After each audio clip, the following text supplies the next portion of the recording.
ما ينفعش تكون مبرمج وما تستخدمش الاداه دي. لما تكون قاعد بتكتب كود وفجاه تظهر قدامك مشكله مش قادر تحلها، كالعاده بتضطر تفتح جوجل تدور على حل ليها، ومع الوقت بتتفاجئ ان وقت كتير جدا ضاع في تصحيح شويه المشاكل دي. وده طبعا مش بيحصل لك لوحدك، ده بيحصل لناس كتير غيرك. بس دلوقتي بقى في حل اكيد هيريحك من كل ده. تخيل لو كان في حد معاك طول الوقت بيديك اقتراحات للكود وبيساعدك تنجز شغلك بشكل اسرع، اكيد هيبقى حل جامد جدا. ده بالظبط اللي بيعمله كوبايلوت.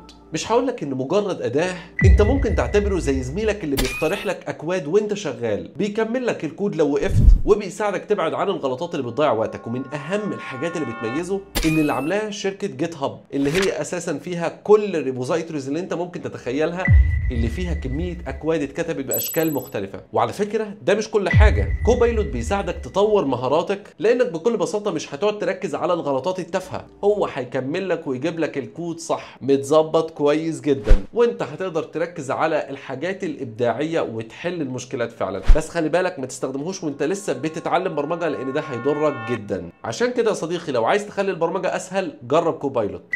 لايك وفولو عشان اللي جاي كتير.